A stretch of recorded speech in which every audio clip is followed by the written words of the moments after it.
Hello అండి, నేను doctor Kranti, gynaecologist and senior and obstetrician. ఇవాళ నేను మేల్ ఫ్యాక్టర్ ఇన్ఫర్టిలిటీ గురించి మీకు డిస్కస్ చేస్తున్నాను. మేల్ ఫ్యాక్టర్ ఇన్ఫర్టిలిటీ అంటే ఏం లేదు. ఇప్పుడు పిల్లలు లేని సంతానం లేని వాళ్ళు ఉంటారు కదా, దాంట్లో మేల్ సైడ్స్ కానీ అంటే ఆడవాళ్ళ సైడ్ కానీ మగవాళ్ళ సైడ్ కానీ ప్రాబ్లమ్స్ ఉంటాయి. సో మగవారి సైడ్ ప్రాబ్లమ్స్ ఉంటే దాన్ని మేల్ ఫ్యాక్టర్ ఇన్ఫర్టిలిటీ అంటారు. చాలా వరకు ఇన్ఫర్టిలిటీ పేషెంట్స్ నా దగ్గరికి వస్తుంటారు.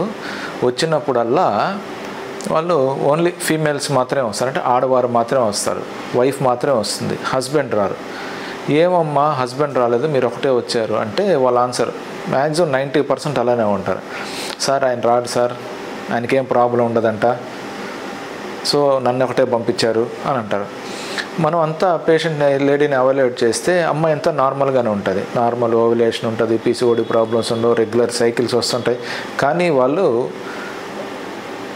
వాళ్ళనే ఇంట్లో మగవాళ్ళు మాత్రం ఆడవాళ్ళనే పంపిస్తుంటారు. ఎప్పుడన్నా కానీ మనకు పిల్లలు కావాలన్నప్పుడు ఇద్దరు రెస్పాన్సిబుల్గా ఉండాలి. ఇద్దరు హస్బెండ్ కానీ వైఫ్ ఇద్దరు రెస్పాన్సిబుల్గా ఉండాలి. అంటే మనకు పిల్లలు కావాలి అని రెస్పాన్సిబుల్గా ఉండాలి. మనకు పిల్లలు పుట్టబోవడానికి కారణం 50% మగవాళ్ళు కానీ 50% ఆడవాళ్ళకి ఉంటుంది. సో మనము ఇద్దరిని ఎవాల్యుయేట్ చేసుకోవాలి.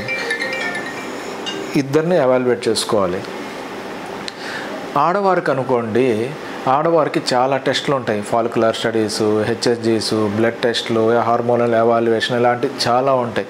కానీ మగవారిలో మాత్రము సింపుల్ ఒక టెస్ట్ సెమన్ అనాలిసిస్ చేస్తే చాలు. సెమన్ అనాలిసిస్లో ఒక్క టెస్ట్తో మనకు అంతా తెలిసిపోతుంది. అంటే మొటిలిటీ ఎట్టుంది, కౌంట్స్ ఎట్టున్నాయి అంతా మనకు ఒక్క సెమన్ అనాలిసిస్తో తెలిసిపోతుంది. సో వాళ్ళకి ఏమన్నా కౌంట్స్ తక్కువ ఉన్నా కానీ మొటిలిటీ తక్కువ ఉన్నా ఫర్దర్ ఎవాల్యుయేట్ చేసుకోవచ్చు, ఏం ప్రాబ్లమ్స్ ఉండవు అని అనుకోకూడదు. సో ఎప్పుడన్నా మీ గైనకాలజిస్ట్ దగ్గరికి వెళ్ళినప్పుడు ఇద్దరు బాధ్యతగా వెళ్ళి డాక్టర్ దగ్గర చూపించుకుని ఇద్దరు ఎవాల్యుయేట్ చేసుకోవడం వల్ల మీకు సంతానం కలిగే ఛాన్స్ ఎక్కువ ఉంటుంది. Thank you.